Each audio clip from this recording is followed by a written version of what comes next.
میں نظر کیے تھے، آج اس محفل میں جہاں ہمارے برادر گرامی جناب محمد افضال سہروردی کی تاج پوشی ہونے کو جا رہی ہے، آپ کی نظر کرتا ہوں، محمد پہ دل کو فدا کر رہا ہوں، محمد پہ دل کو فدا کر رہا ہوں، میں یوں درد دل کی دوا کر رہا ہوں۔ ملک بوس سے لیتے ہیں میری زباں کے کہ میں مدحت مصطفیٰ کر رہا ہوں، محمد کا طوق غلامی دکھا کر میں دور اپنی ہر ایک بلا کر رہا ہوں۔ حضرات گرامی قدر، میں چند جملے کہنا چاہتا ہوں اپنے اس بھائی کے لیے جو سچا اور سچا عاشق رسول ہے، جو بارگاہ رسالت مآب میں مقبول ہے۔ میری مراد محترم محمد افضال حسین سہروردی، وہ وقت، وہ لمحے، وہ نورانی ساعتیں میں نہیں بھول سکتا، اس لیے کہ میں خود چشمدید گواہ ہوں ان مقدس ساعتوں کا کہ جب رمضان المبارک کی آخری شبہائے طاق میں جامع مسجد تقیہ والی میں بزم رضا کے پلیٹ فارم پہ شب بیداری کی محفلیں ہوا کرتی تھیں، اور رات کے اس پچھلے پہر جب صلاۃ و تسبیح پڑھ کر ایک نورانی اور وجدانی کیفیت کی گھڑی ہر ایک کے ساتھ دامنگیر ہوتی تھی، سجدے کے لیے تو کچھ روشنی کر لی جاتی تھی کہ سجدے کی جگہ کا نظر آنا ضروری ہے، اور جب سرکار کی بارگاہ میں محمد افضال حسین سہروردی نے نعت کا نذرانہ پیش کرنا ہوتا تھا تو ساری لائٹیں بند کر دی جاتی تھی، اس لیے کہ اس وقت دل ہی کافی ہوتا تھا تیری یاد میں جلنے کے لیے۔ اور اس وقت محترم محمد افضال حسین سہروردی جب اپنے آغاز پہ نعت کے اس سفر میں روانہ ہوا چاہتا تھا تو جامع مسجد تقیہ والی سے اس کا آغاز ہوا تھا، اور بزم رضا کا حسین اور عظیم پلیٹ فارم ان کا پلیٹ فارم تھا۔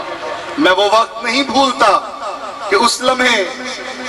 جب یہ نعت لکھ کر یاد کیا کرتے تھے اور بار بار یاد کر کے پھر سرکار کی یاد کر کے سرکار کو سنانے کے لیے آیا کرتے تھے، اس وقت کچھ جملے بے ربط بھی ہوتے تھے، لیکن قربان جاؤں کہ وہی بے ربط جملے سرکار کی بارگاہ میں اس طرح مقبول ہوئے کہ آج محمد افضال حسین سہروردی نہ کہ صرف اس ساہیوال شہر میں، اس ملک عزیز میں، بلکہ اس ملک سے باہر اس کی محبت کی خوشبوئیں سرکار کی محبت کا صدقہ پھیل رہی ہیں،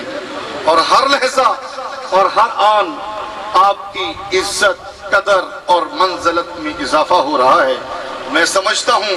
کہ یہ سب کا سب جو کرم ہے یہ سرکار کی بارگاہ میں انہیں نصیب ہوا ہے۔ اور اس سفر میں ان کا ہم سفر رفیق تھا۔ 1995 میں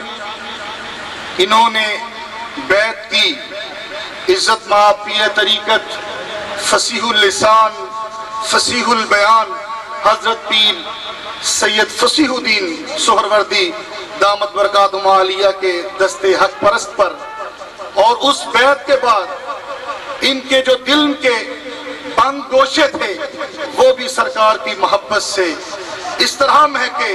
جیسے کسی گلستان میں، کسی نخلستان میں گلاب اپنا چہرہ دکھا کر کچھ مردہ چہروں پر روشنی اور خوشی کے آثار پیدا کر دیتا ہے۔ یہ محمد افضال حسین سہروردی کا یہ اعزاز ہے کہ ایک ایسے ملک کے عظیم نعت خواں کہ جن کے 24 گھنٹے ہی سرکار کی مدحت میں گزرتے ہیں۔ اور ایک بات خاص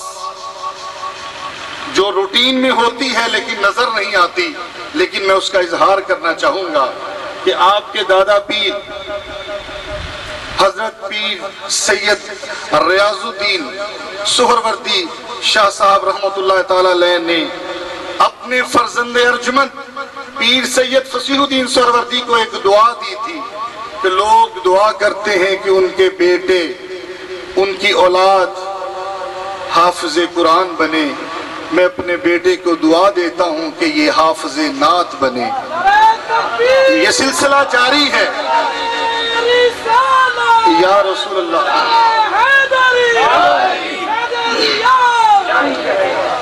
آپ یہ محسوس کریں گے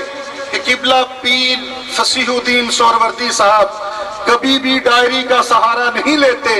اور رات جو ہے حفظ کی ہوئی پڑھتے ہیں۔ اور اسی چیز کو آپ ذرا اپنے ان سہروردی برادران کی طرف توجہ کریں تو اکثر و بیشتر سہروردی برادران بھی نعت جو ہے حفظ شدہ ہی پڑھتے ہیں، اور خاص طور پر متصف ہیں اس توصیف کے محترم برادرم محمد افضال سہروردی صاحب کہ جو نعت بھی حفظ شدہ ہی پڑھتے ہیں، دیکھ کر نہیں پڑھتے۔ میں سمجھتا ہوں کہ یہ ان کے دادا پیر کی دعا کا سلسلہ ہے جو جاری و ساری ہے۔ پھر اس کے بعد جب سرکار کا لطف و کرم ان پر بڑھا اور ان کے دامن میں بھی، ان کے قلب و نظر میں بھی گنبد خضرا کے مکین کی محبتیں انگڑائیاں لینے لگیں، تو پھر 1997 میں سرکار نے اپنی بارگاہ اقدس میں اپنے اس سفیر محبت کو بلاوا بھیجا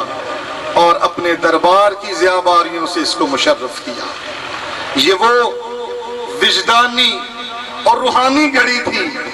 کہ ان پر سرکار کا فیض عام شروع ہوا، اور پھر اس کے بعد یہ 1998 میں پھر سرکار کی بارگاہ میں سلامی کے لیے حاضر ہوئے، اور پھر 1998 میں ہی سلسلہ سہروردیہ سے منسلک انجمن اندلیبان ریاض رسول کی ساہیوال میں بنیاد رکھی گئی، تو آپ اس کے پہلے جنرل سیکرٹری منتخب ہوئے، اور پھر اس کے بعد 1998 میں ہی اپنے دادا پیر جناب ریاض الدین سہروردی قبلہ دامت برکاتہم عالیہ رحمت اللہ تعالی علیہ کی نظر فیض سے آپ کو خلافت و بیعت کی ساہیوال میں خلافت عطا ہوئی، اور پھر ایک نیا روحانی وجدان جو ہے وہ آپ کے اندر جنم لیا، اور یہ سلسلہ آج تک جاری و ساری ہے۔ 1999 میں پھر آپ نے سرکار کی بارگاہ میں جو باسائی کی اور سرکار کی دہلیز پہ کھڑے ہو کر آپ کی بارگاہ میں درود و سلام کے نذرانے پیش کیے۔ پھر اسی طرح 2006 میں یہ سلسلہ بڑھتا چلا گیا سرکار کی بارگاہ میں حضوری کا، اور اس کے ساتھ ساتھ آپ خود ملاحظہ کریں کہ ساہیوال شہر میں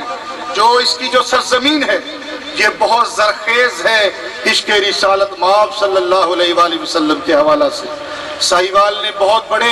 نعت خانوں کو جنم دیا ہے کہ جنہوں نے سرکار کی محبت میں